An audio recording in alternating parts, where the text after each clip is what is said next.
여러분 뉴스를 통해서 이런 트럭을 보셨죠? 쓰레기 차입니다. 미국 쓰레기 차. 갑자기 대선판에 이런 게 등장했어요. 그 왜 그런가 봤더니 바이든 대통령이 지금 그 트럼프 유세 중에 그 코미디언이 올라와 가지고 푸에르토리코를 떠 있는 쓰레기섬이다. 그렇게 말을 했는데 내가 보기에는 트럼프 지지자들이 떠 있는 쓰레기다. 이렇게 얘기를 해버렸어요. 힌치클리프라고 이 코미디언 때문에 트럼프가 굉장히 공격이 빠졌죠. 푸에르토리코 사람들, 라티노 사람들이 속상한다 그래가지고 투표 안 하겠다, 반대로 찍겠다 막 이럴 수 있었는데 바이든이요 웬일로 도와줘 버렸어요. 이 말 하는 바람에 그러면은 바이든 지지 안 하는, 해리스 지지 안 하는 모든 사람은 다 쓰레기란 말인가? 그래가지고 막 분노가 차오르고 막 이렇게 됐어요. 그러니까 트럼프 후보가 이 쓰레기차를 만들어라. 여기 쓰레기차에다가 이렇게 이 로고를 붙이고 색깔을, 쓰레기차 원래 이렇게 하얗지 않잖아요. 하얗게 칠하고 해가지고 눈에 잘 띄게 해가지고 내가 이걸 탄다. 그래서 지금 막 타요. 야, 이 트럼프 이분도 굉장히 키가 큰 분인데 여기 올라가는데 이 계단 높이 보세요. 이 쓰레기차는 계단도 높아. 거기 탁 올라가가지고 탁 이게 타고요. 여기서 이제 기자들이 밑에 쫙 있어요. 여기 마이크 잠깐 보이죠? 그 마이크 대놓고 막 얘기하는 거예요. 바이든이 우리를 쓰레기라 그랬다. 그래서 우리가 지금 쓰레기 치우러 간다. 막 이렇게 지금 이런 분위기로 바뀌었어요. 며칠 전에 할로윈 데이였잖아요. 할로윈 데이 되면은 사람들이 뭐 복장이라든지 뭐 이런 거를 뭐 이상한 걸 입고 나오잖아요. 그러니까 이제 쓰레기 봉투를 전부 다 이렇게, 이 셀럽이에요. 유명 인사인데 이분도 여기 이 쓰레기 봉투로 만든 옷을 입고 여기다 쓰레기 봉투 옷을 입었죠. 자, 여기는 이제 트럼프 아들이에요. 아들도 쓰레기 주렁주렁 달고 자, 나 쓰레기다 어쩔래. I voted. 쓰레기 봉지가 I voted. 쓰레기가 내가 투표했다. 이러고 이 사람은 나 쓰레기다. 자, 나 쓰레기다. 자, 들어가서 자, 이런 일이 있었어요. 자, 이 사람 뭔지 알아요? 이 모자 뭔지 알아요? 쓰레기 그 뚜껑입니다. 뚜껑을 뒤집어 쓰고 우리는 쓰레기다. 옆에 이 사람도 꽤 유명한 인사인데 이분은 뭐라 그러냐면 A piece of garbage. 쓰레기 한 조각이 어제 투표했다. 자기 어제 투표했다. 자, 이 사람도 지금 다 이렇게 하고 있죠. 여기 이름 쓰고. 자, 이렇게. 자, 대선판을 이렇게 쓰레기판으로, 온통 쓰레기판으로 만든 아주 뭐 이게 우리가 너무 그동안 심각했잖아요. 이런 거 보면서 좀 웃어야죠. 또. 아니, 어느 사람에게 이거 유리하냐, 불리하냐 이런 거 떠나서 너무 재미있고 우습잖아요. 대선판이 지금 이렇게 되고 있다. 자, 이 쓰레기 논란 비슷한 사건이 2016년도에도 있었어요. 그때는 이제 힐러리 클린턴이 트럼프하고 서로 이렇게 대항하고 있었죠. 근데 이제 힐러리 클린턴이 뭐라 그러냐면 LGBTQ를 반대하는 저 트럼프의 지지자들은 A basket of deplorable. 그러니까 한 바구니에 개탄스러운 존재들이다. 이렇게 유세 중에 말을 했어요. 이것도 뉴욕에서 말했네요. 이번에 트럼프 그 진영에 힌치클리프가 실언한 것도 뉴욕이고 여기도 뉴욕이에요. 그런데 이제 그렇게 돼가지고 표가 많이 잃어졌잖아요. 국민들이 막 등을 돌리고 대통령 후보가 대통령 된다면서 국민들을 절반을 개탄스러운 존재라고 말해. 바이든은 그 절반을 쓰레기라고 말해버렸고, 그러니까 2017년도면은 트럼프 대통령 된 첫 해예요. 대한민국 문재인 대통령이 유엔 총회에 참석하면서 트럼프 대통령을 만나가지고 서로 이렇게 회담을 하는 거예요. 회담을 하는데 북한이 자꾸 이렇게 핵 개발하고 미사일 쏘고 이렇게 하니까 문재인 대통령이 북한이 자꾸 도발을 하니까 몹시 개탄스럽습니다. 이 한마디를 했는데 트럼프 대통령이 갑자기 디플로러블, 이거 내가 좋아하는 말인데, 내가 관심 있는 말인데 우리에게는 행운의 단어인데 왜 여기 힐러리가 디플로러블 그렇게 말해가지고 떨어졌다 이거예요.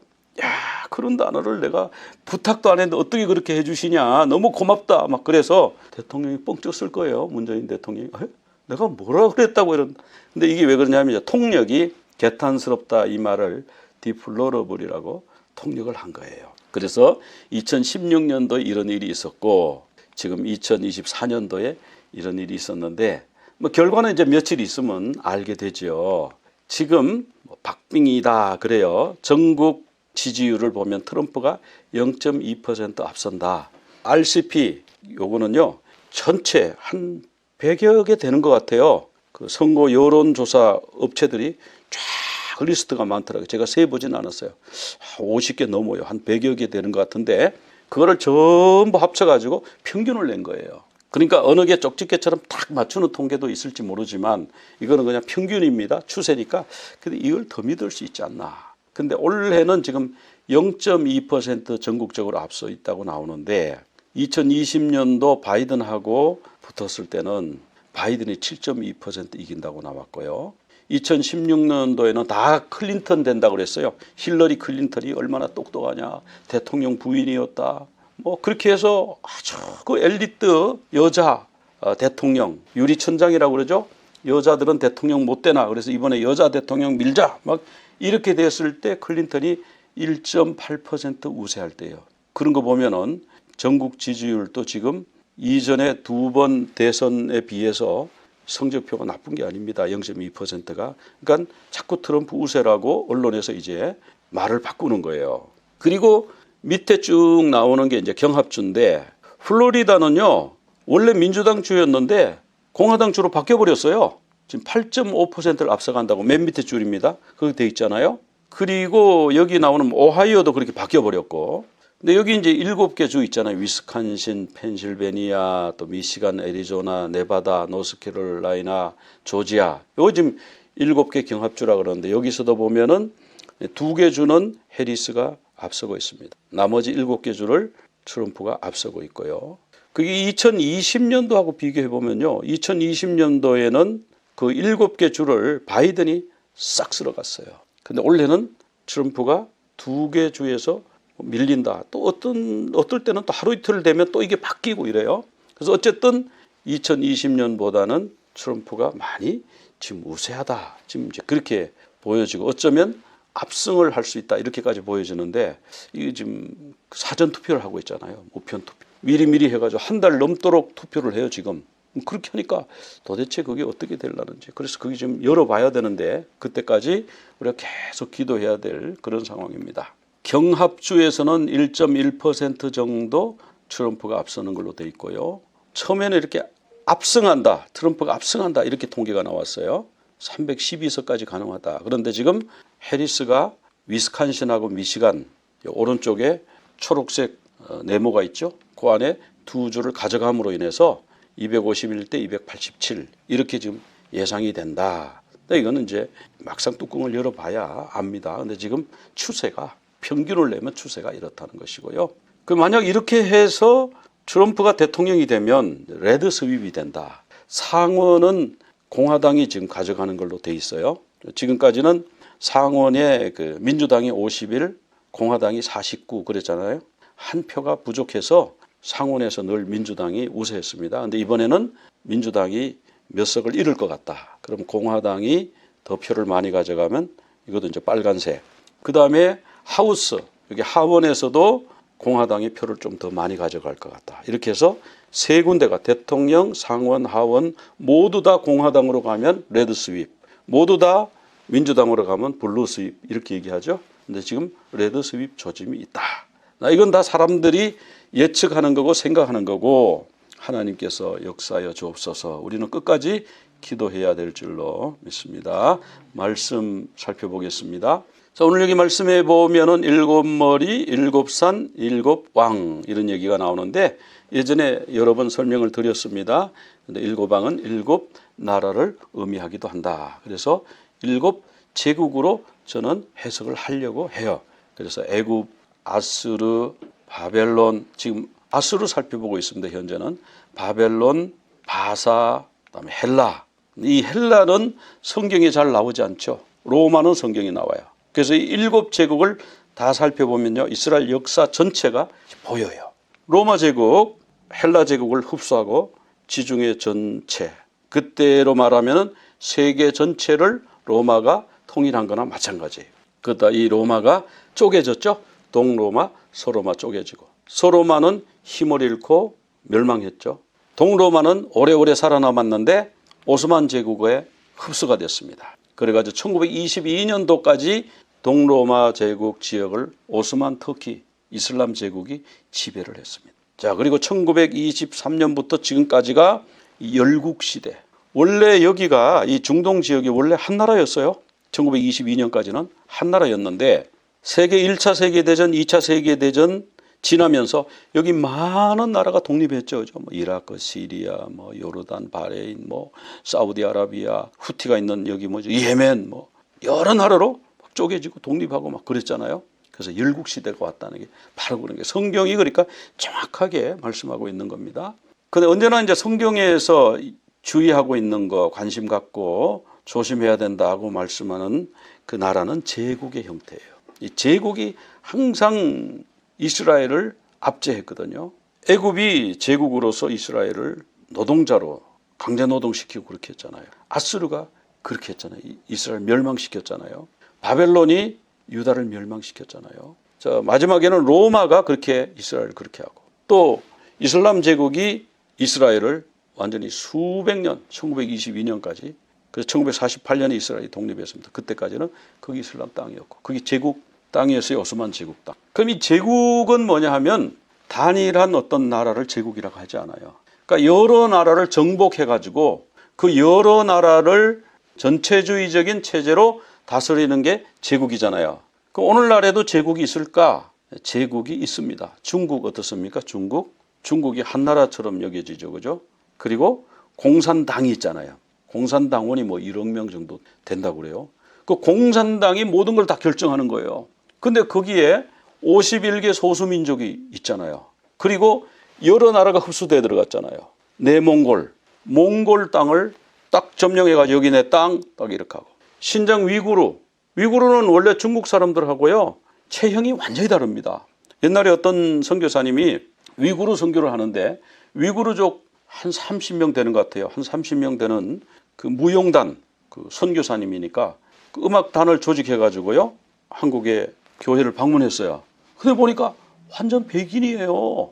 전혀 중국 사람 같지 않아요. 언어도 다르고 먹는 음식도 다르고.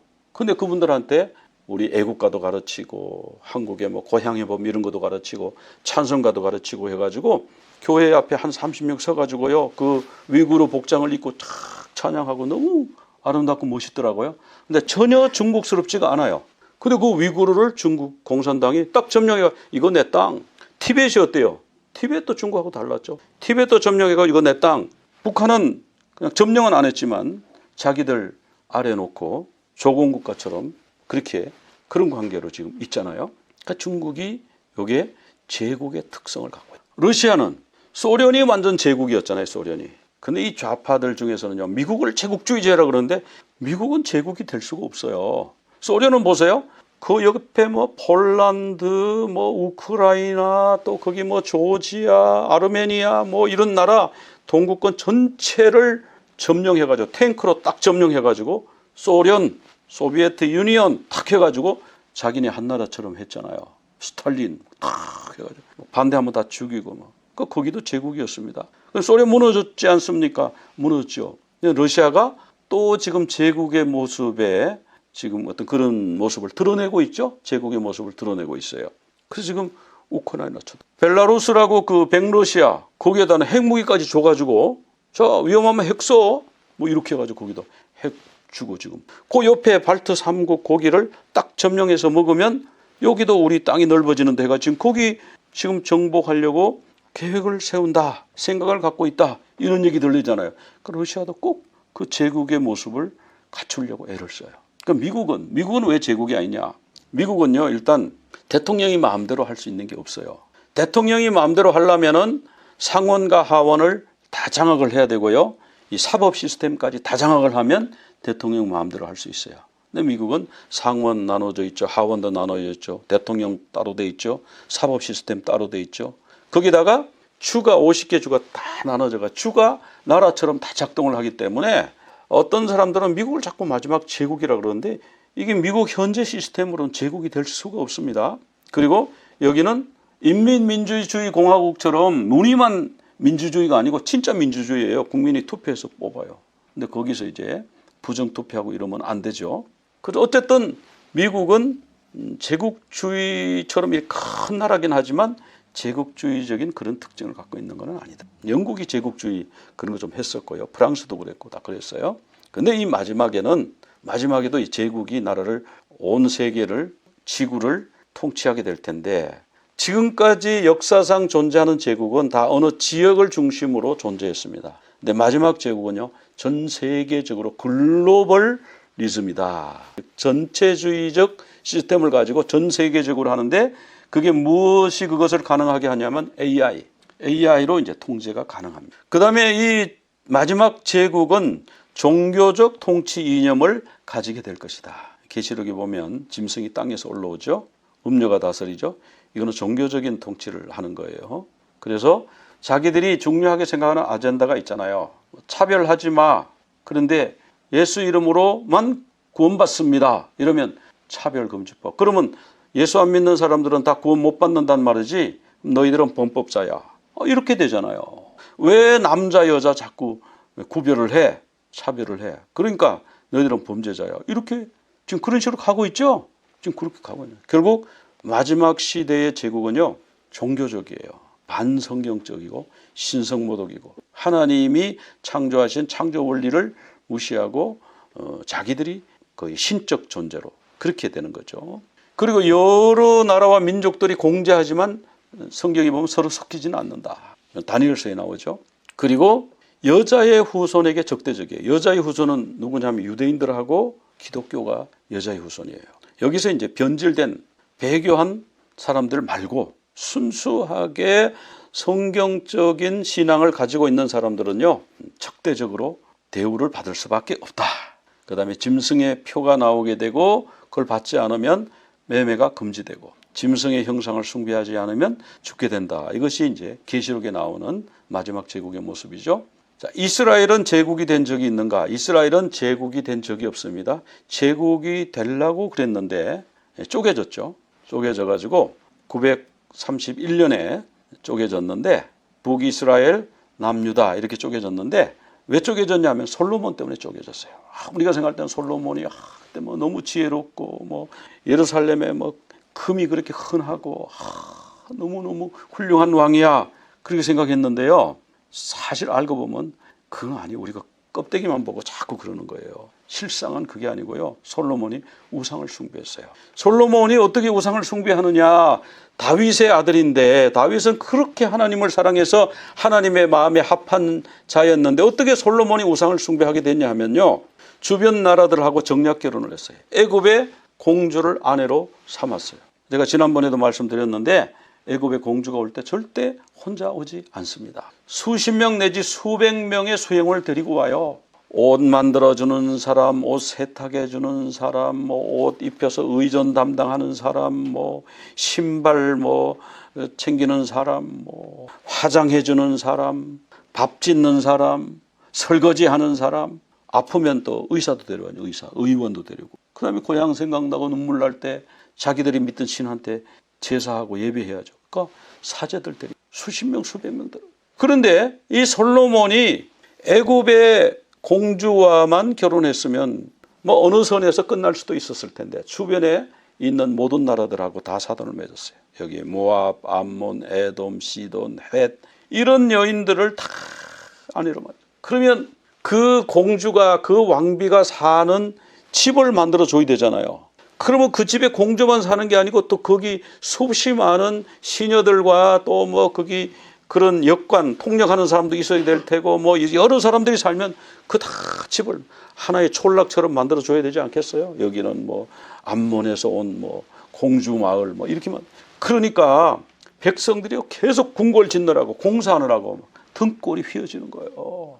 솔로몬은 뭐 매일 그냥 밀가루 뭐 그게 나오잖아요. 그러니까 막 몇백 석씩 막 먹어 없애고 막 소와 뭐 양과 이런 짐승을 그냥 고기 먹는다고 그냥 그걸 수도 없이 많이 잡고 매일 그렇게 해야 되는 거예요. 매일 그 경제적으로 어마어마한 지출이 있어야 되는 거죠. 거기다가 이 여인들이 그 여인의 방에 만약 오늘 애굽 여인의 방에 갔어요. 애굽 공주의 방. 정기적으로 찾아줘야 되잖아요. 그죠? 그 결혼했는데 한 번도 돌아보지도 않아. 그러면 자기 본국에 연락해가지고 아버지 나는 여기 와가지고 솔로몬 얼굴도 못 봐요. 그러면 그 왕이 화나겠죠. 내 딸을 사랑한다 이런 얘기가 들려야 그게 제대로 된 정략 결혼한 효과가 나타나는 거지. 그러니까 가서 그 여인들을 기쁘게 해야 되는 거야. 이제 뭐 당신이 최고 아름답다 그러고 뭐 이렇게 잘해주고 뭐 이렇게 해야 그쪽 나라에서 듣고 그렇게 잘해준다며 솔로몬한테 시집 보내길 정말 잘했어. 왕이 마음이 흡족하고 그럴 거 아니에요. 그러니까 거기 가서 솔로몬이 잘하느라고 오늘 갔더니 오늘 제사날인데요. 우리나라 무슨 명절인데요. 오늘 무슨 신에게 절하는 날이에요. 같이 가서 넙죽 절하. 그러니까 그 나라에서는 너무너무 좋아했겠죠. 솔로몬이 우리 신도 경배한다고 그래? 아이고야 사위 잘 얻었네. 그래 솔로몬의 마음이 돌아섰다. 여인들이 솔로몬의 마음을 돌려가지고 다른 신을 따르게 만들었다. 여기 보니까 아스다로 신도 나오고 밀곰 신도 나오고 뭐 그모스 신, 몰록 신, 뭐 여러 신들을 각 지역 신들 신당을 다 그 공주 집에다 만들어 놓고 그 공주 집에 갈 때마다 그 신당을 바라보면서 거기서 음식을 먹으면서 거기서 제사도 하고 솔로몬이 그렇게 돼 가지고 솔로몬이 완전 신앙이 이상해져 버린 거예요. 그래서 하나님이요 솔로몬에게 나타나 솔로몬아 너 지금 뭐 하는 거냐? 다른 신을 섬기지 말라고 내가 그랬는데 너희 아버지 때부터 내가 그래서 너희 아버지 때 내가 복을 줬는데 이걸 어떡하냐 너 제발 돌아와라. 근데 솔로몬이야 내 언약과 내가 명령한 법도를 네가 지키지 않아 몇 번 얘기해도 안 지켜 그러면 이 나라를 너의 아들에게서 뺏을 거야. 너에게서 뺏는 거는 너의 아버지 다윗과 약속이 있어서 너의 때에는 안 뺏어. 근데 너의 아들 때에 이 나라를 뺏어버려. 그래서 하나님의 퍼포먼스는 뭐냐면 아히야란 선지자를 보내가지고 자기 옷을 쫙 벗더니 12조각으로 찢었어. 그러니까 이 여로보암 앞에서 찢었는데 여로보암이 공사 감독이었어요. 그러니까 이 여로보암은요 백성들이 하는 불만을 다 들었어요. 오늘은 무슨 나라 공주 궁전을 짓는데 도대체 우리가 이걸 왜 지어야 되는 거야? 이 나라 공주를 왜 우리나라에는 여자가 없는 거야? 왜? 사실 솔로몬이 1000명의 아내를 데리고 있었잖아요. 여기 보면 후궁이 700명, 첩이 300명, 1000명, 아내가 1000명이야. 여러분 1000명의 이름을 기억할 수 있나요? 못해요. 1000명의 인상착의를 기억할 수 있느냐? 못해요.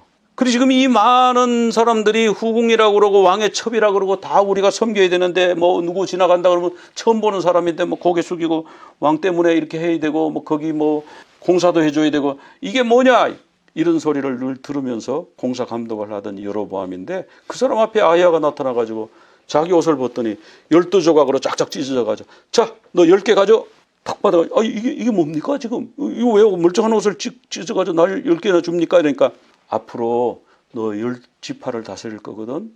솔로몬한테는 한 지파만 줄 거야. 그 이유도 설명합니다. 열왕기상 11장 33절에 보면은 우상 숭배했다는 거예요. 그들이 나를 버리고 시돈 사람의 여신 아스다롯 그 지역 명칭까지 탁탁 말씀하시네요. 모압신 그모스, 아모스신 밀곰을 경배했다. 우상을 숭배했다. 둘째, 아버지 다윗의 길로 가지 않았다. 다윗은 나를 사랑하고 나만 위해서 늘 생각하고 늘 내 앞에 기도하고 그러던 사람인데 솔로몬은 어찌 된 건지 쫓아다니면서 매일 밤마다 다른 신들을 섬기고 있다. 그리고 정직한 일과 내 법도와 내 율례를 행하지 않는다. 하나님 말씀대로 살지 않는다. 내가 준 교훈대로 살지 않는다. 그래서 나를 쪼개가지고 10지파를 너에게 줄 거야. 이 말 듣고요 여로보암이 얼마나 두려웠을까요?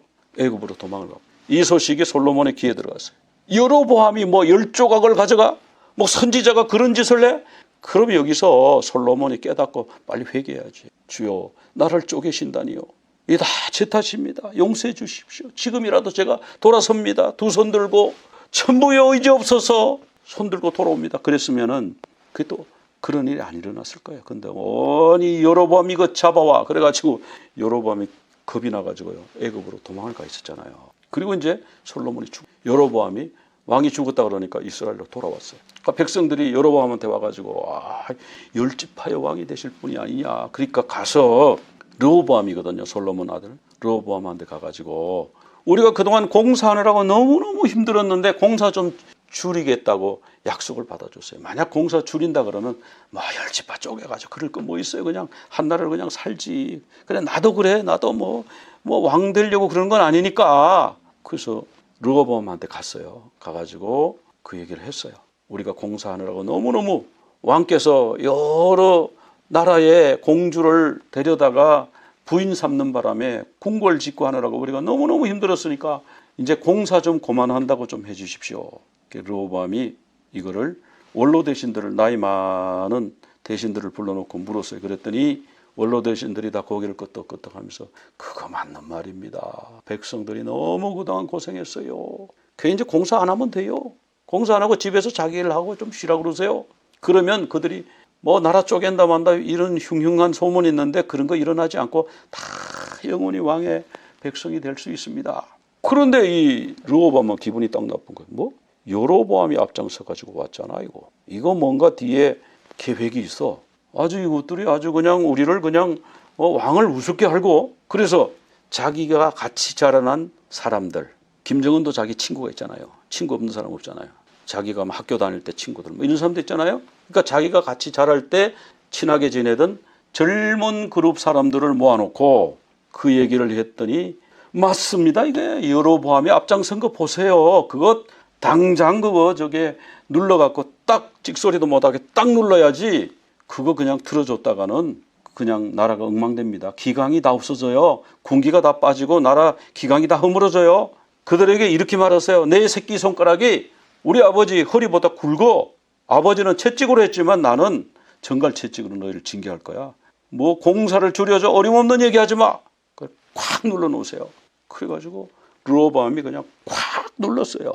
그랬더니 백성들이 다 쪼개져가지고 10지파가 다 여로보암을 앞장 세우고 이스라엘이라고 나라를 세워버린 거예요. 근데 이 여로보암도 하나님으로부터 그냥 노력 안 하고 10지파를 받은 거예요. 이 솔로몬의 죄 때문에. 그러면 하나님을 잘 섬기면 되는데 이 여로보암이 가만히 생각하니까 아니 예루살렘 성전이 유다 지파 땅에 있단 말이에요. 그러면 이스라엘 백성들 남자들은 1년에 3번씩 의무적으로 예루살렘 성전에 가서 하나님의 얼굴을 보고 예배를 드리고 와야 되거든요.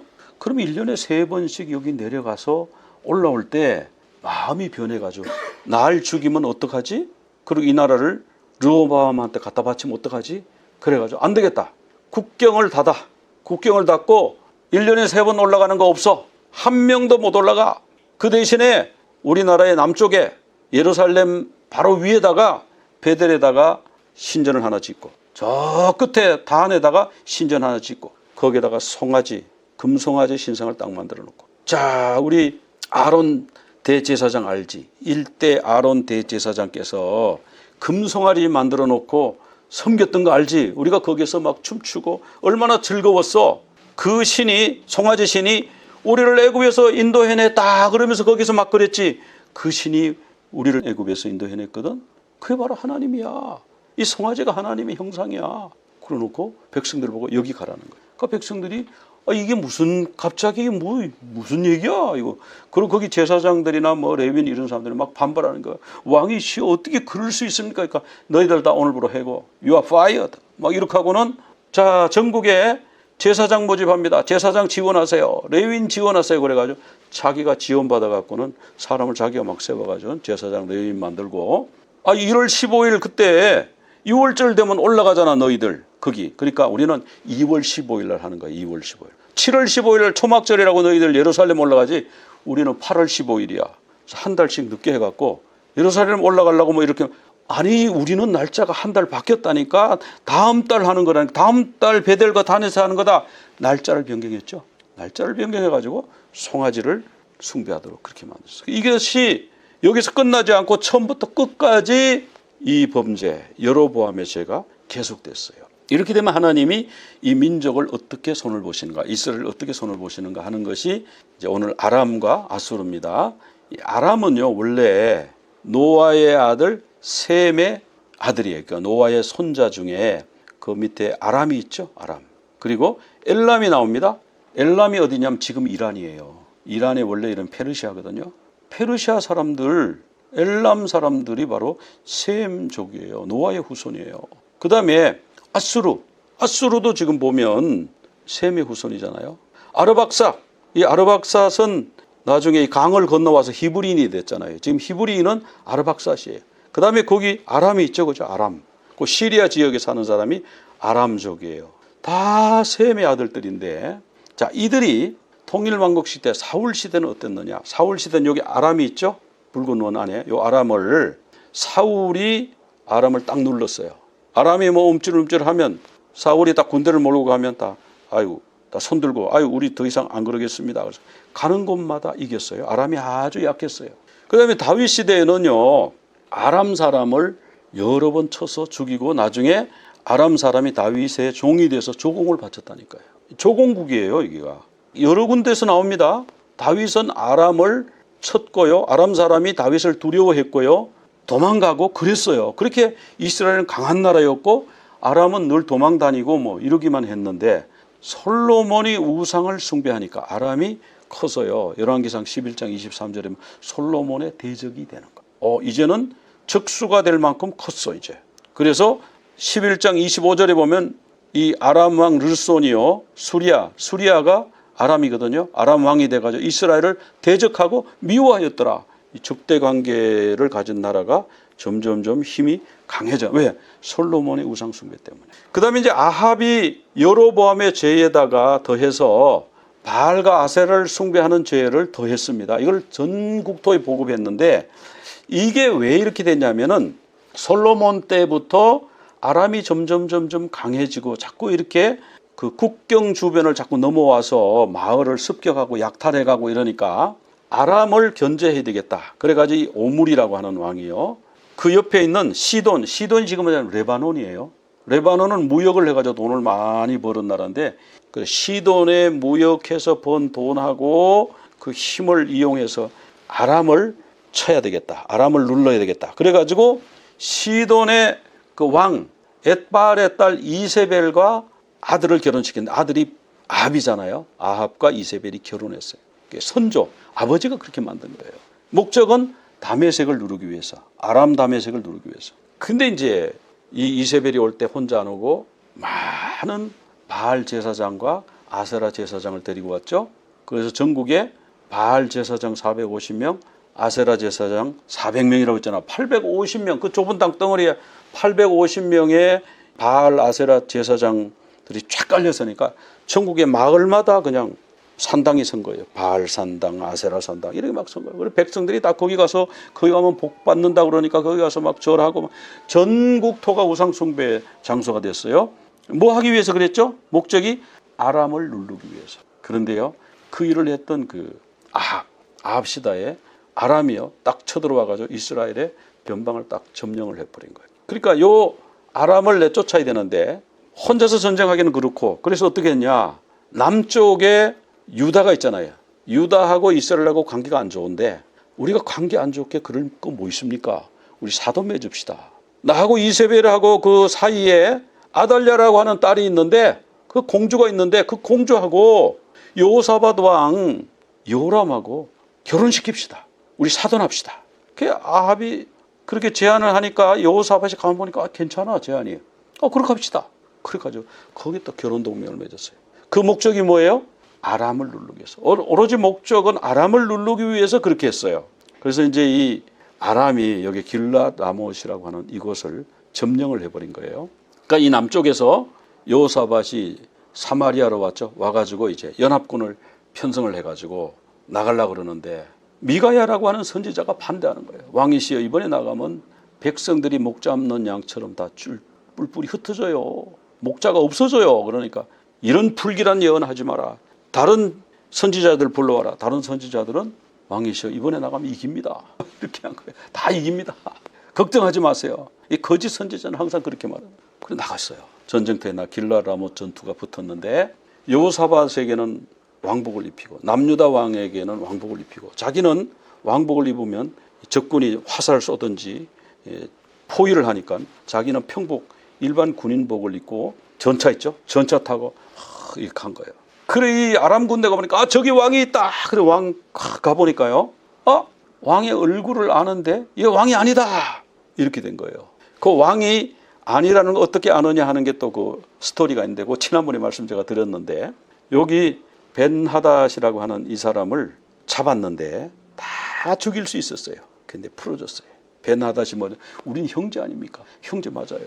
셈의 아들이니까. 아람하고 아르박사드하고 형제가 아니었잖아요. 그 우리 형제 국가끼리 뭐 이러십니까? 그래서 그 듣고 보니 그러네. 그때 신하들하고 이 벤하닷이요 아합의 얼굴을 기억하는 거예요. 그런데 딱 아합인 줄 알고 가봤더니 왕복은 아합 옷을 입었는데 얼굴이 완전히 다른 사람이야. 이거 아니다. 이거 가짜다. 진짜 왕을 찾아라. 그러고 진짜 왕이 어딘지 알 수가 있어야지. 다 변장을 하고 막 지금 군사들 속에 섞여서 막 싸우니까. 근데 이게 참 우연히 하나님 앞에는 우연이 없습니다만은 우리가 말하는 우연으로 어떤 아람 병사가 화살을 이렇게 당겨가지고 그냥 탁 적진을 향해서 쐈어. 누굴 겨냥한 것도 아니에요. 근데 이 화살이요. 탁 이런 데 박혔으면 비늘에 박혔으면 탁 튕겨 나갔을 거 아니에요. 솔기에 박혔어. 솔기. 이렇게 서로 바느질하는 자국이 있잖아요. 그 사이에 탁 박혀버린. 그래가지고 여기 딱 찔려가지고 피는 흘러내리지 아프지. 근데 이거 뭐 뽑을 수는 없지. 야 밖으로 나가자. 그러니까 지금 못 나갑니다. 저 앞에 적군입니다. 뒤에도 적군입니다. 다 적군입니다. 나 이거 죽는다. 이러다 죽는다. 빨리 가자. 갈 수가 없습니다. 갈 수가 없어요. 하루 종일 화살에 찔려가지고 고통을 당하는데 나가지를 못하고 저녁에 해질 때 이 아합이 죽어버려. 왜? 왜요? 여호사밧 불러왔는데 왜? 병력을 많이 보충했는데 왜? 그러니까 온 나라를 우상으로 만들어 놓은 벌을 받은 하나님이 그렇게 징계하시는 거예요. 우연히 쐈는데 맞아버린 거예요. 그거 하나님이 그를 징계하시는 거였어요.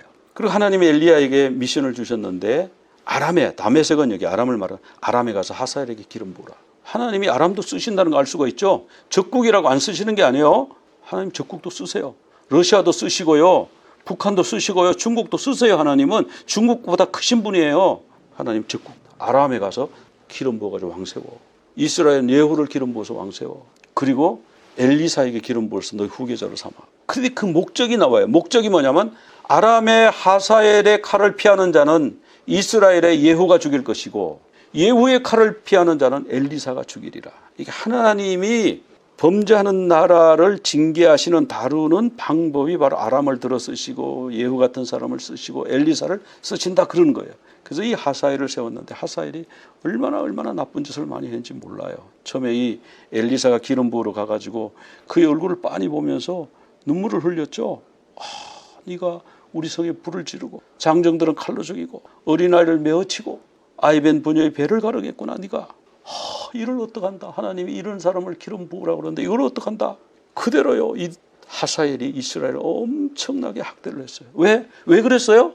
우상 숭배하고 범죄하니까. 그 다음에 또 벤하닷 또 나옵니다. 이 벤하닷은 앞에 나온 벤하닷하고 달라요. 그건 2세고 이건 3세인데 이 벤하닷도 서가지고 얼마나 이스라엘 백성을 학대했는지 몰라요. 그러니까 우리 예후, 하사엘, 벤하닷, 엘리사 하나님이 이런 사람을 쓰셨는데 예후하고 엘리사는 하나님의 무기가 되었죠. 하사엘과 벤하닷은 불의의 무기, 불의의 병기가 됐어요. 결국은 불의의 병기 하나님이 나중에 꺾어버리시죠. 꺾어버렸는데 하나님이 이 아람을 꺾겠다 하는 얘기를 여러 군데서 예언을 해 주셨어요. 왜 그러냐면 이스라엘 사람들이 하나님을 의지하지 않고 자꾸 아람을 의지하는 거예요. 아람한테 무슨 도움을 구하고 자꾸 아람과 무슨 동맹을 맺겠다 그러고 그래서 아수르를 딱 키우니까 아람하고 동맹을 같이 맺어가 옛날에는 원수처럼 싸우다가 이제는 같이 동맹군이 돼가지고 아수르에 맞서고 이런 식으로 자꾸 아람을 의지하고 애굽을 의지하고 아수르를 의지하고 그런단 말이에요. 그러니까 힘 있는 거 의지하지 말라는 거예요. 돈 있다고 해서 그 사람한테 굽실거리고요. 그 사람 얘기 듣고 영향받고 하나님의 뜻하고 다른 짓하고 그거 하지 말라는 거예요. 돈은 그거 하나님이 다루신다 이렇게 생각을 하셔야지. 그리고 누가 권력자야. 권력자한테 고개 숙이고 뭐 권력자가 이렇게 하라고 하면 그건 안 된다는 거죠. 하나님의 뜻과 반대되는데도 자꾸 권력자 말을 듣고 사람들이 그런다니까요. 그러니까 하나님은 그걸 싫어하신다니까요. 아람을 의지하지 말라는 거. 아람이 그렇게 커진 것이 솔로몬의 우상숭배 때문에 그런데 그 우상숭배를 버리고 하나님께로 돌아오면 되는 건데 안 돌아오고 자꾸 큰 거를 자꾸 찾아서 대물사상 어디 큰 거 있나 힘 있는 거 있나 돈 많은 데 있나? 자꾸 거기가 고개를 숙인다니까. 하나님 그걸 싫어하신다니까요. 그걸 다루려고 하신다니까요. 그 다음에 하나님이 이제 아수르를 쓰시죠. 이 아수르도 셈의 아들이었어요. 자, 이 아수르는 요 밑에 빨간 원 아수르 있죠. 원래 여기 살았어요. 요 티그리스 강변에 살았어요. 그러다가 그 위에 니누웨로 갔어요. 이 세상에서는 요거를 니네베라 그래요. 니네베. 성경 니누웨 이렇게 나오는데 니네베를 여기 성을 만들었는데 이 니네베가 성경만 나오지 아무리 찾아도 유적이 안 나와. 그러니까 사람들이 성경을 비웃었어요. 저 신화야 신화. 근데 2500년 만에 니네베가 발굴이 됐잖아요. 진짜 성경에서 말하는 게 신화가 아니네.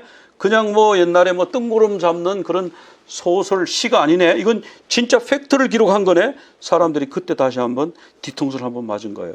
성경이 진짜구나.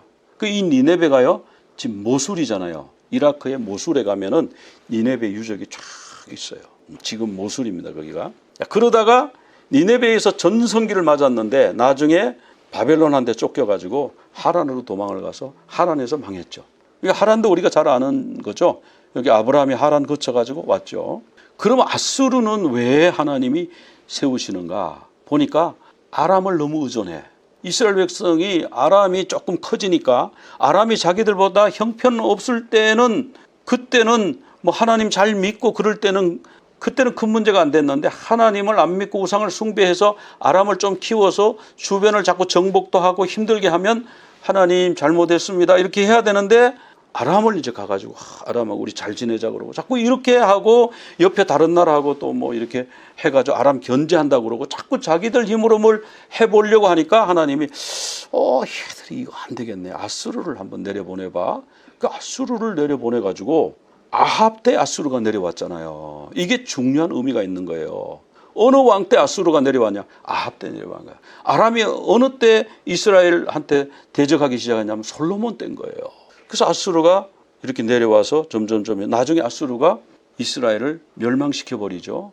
그래서 하나님은 아수르 수도가 니누웨에 대해서 경고를 많이 했고 나훔에 보면은 범람하는 물로 그것을 진멸당한다. 그가 없어지리라. 이게 무슨 얘기예요? 홍수로 인해서 흙이 싹 덮어가지고 그 나라가 없어졌었어요. 2500년 동안.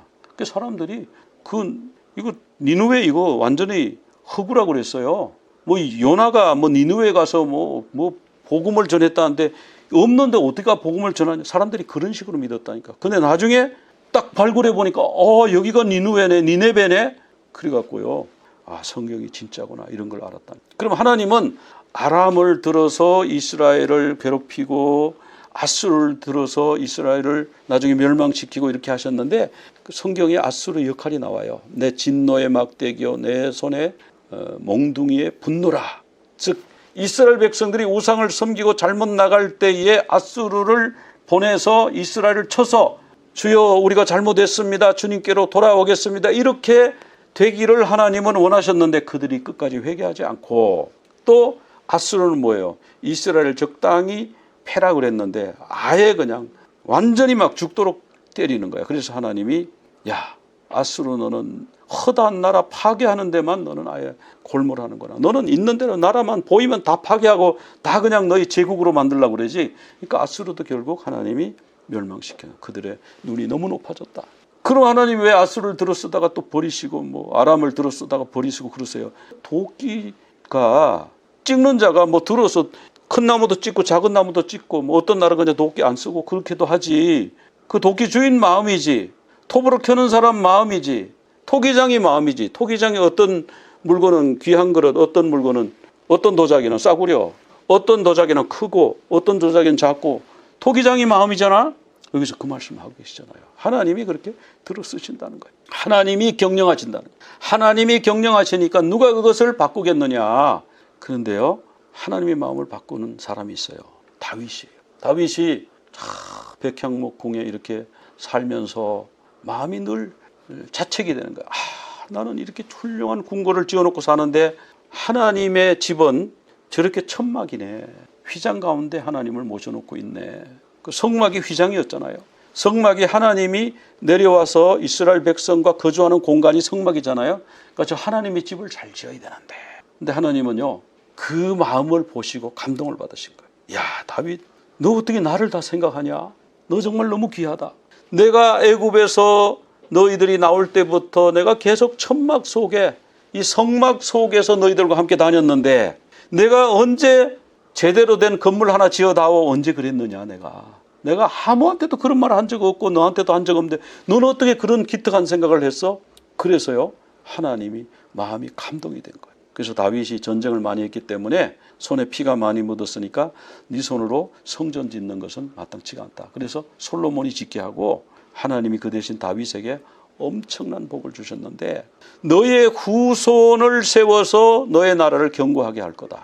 그리고 그 왕위가 영원히 견고하리라. 근데 여기서 우리가 의문 가질 거는요, 사람들은 다 일시적인 존재잖아요. 유한한 존재인데 무슨 왕위가 견고하게 될 건가? 그게 뭐냐 하면 메시아, 예수님이 다윗의 후손으로 오신다는 거예요. 그래서 예수님이 다윗의 후손이잖아요. 그러나 내가 그 견고한 왕위를 너에게 주겠지만 그러나 조건이 있어요. 뭐예요? 죄를 범하면, 불순종하면, 우상을 숭배하면 내가 사람의 매와 인생 채찍으로 징계하겠다. 사람의 매와 인생 채찍. 자, 아람과 아수를 쓰셨죠. 사람 사이에서도요, 사람의 매와 인생 채찍이 있는 거예요. 가닥없이 나를 핍박해요, 박해해요.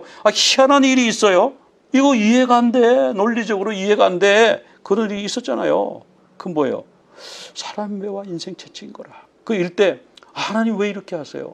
그게 아니라 하나님, 제가 혹시 뭐가 허물이 있으면 하나님 제게 알려주시고 제가 즉시 회개하겠습니다. 하나님 위해서 제가 완전히 드려지겠습니다. 그러면 회복이 되는 거예요. 왕위가 여전히 보존이 되는 거예요. 하나님 그 약속을 하신 거예요. 그래서 성경에 보면은 예수님을 다윗의 뿌리라고 그랬잖아요. 유다 지파의 사자 다윗의 뿌리. 계시록 5장에 또 계시록을 마치면서 예수님이 자신을 뭐라고 소개하냐면 나는 다윗의 뿌리요 자손이니. 자, 우리가 뿌리라는 건 이해가 되는데 자손하고 뿌리는 다르잖아요. 뿌리는 조상이고 근원이고 자손은 거기서 난 거고 이게 이해가 안 되는 개념인데 모순이 되는 개념인데 성경에 나와요. 이사야 11장에 이새의 줄기에서 한 싹이 나며 이새가 다윗의 아버지잖아요. 거기서 싹이 난다. 그 후손이구나 알 수 있고. 근데 그 뿌리에서 한 가지가 난다. 뿌리에서 가지가 난다. 그렇게 말씀하셨고 이 가지가 뭐냐면 네체르. 예수님이 어디 사셨어요? 고향이 어디예요? 나사렛. 나사렛이 네체르에서 왔다 그래요. 나사렛 사람. 그러면 가지의 사람. 네체르벤. 예수님은요 가지의 사람. 다 잘라진 상수리 나무의 그루터기에서 솟아올라. 인류의 소망이 다 없어졌다고 했을 때 이스라엘이 다 망해서 없어졌다고 했을 때 로마의 속국이 됐다고 했을 때에 그때에 한 가지가 올라오는 거예요. 한 싹이 올라오는 거예요. 왜? 하나님의 구원의 역사를 일으키기 위한 하나님의 가지, 네체르, 나사렛 사람, 예수 그리스도. 예바레checha 아도나이 ve'ish merecha yae Adonai panav elecha vehu nikar Yisa Adonai panav elecha ve'aseh lecha shalom ve'aseh lecha shalom yevarechecha Adonai ve'ish merecha yae Adonai panav elecha vehu nikar Yisa Adonai panav elecha ve'aseh lecha shalom ve'aseh lecha shalom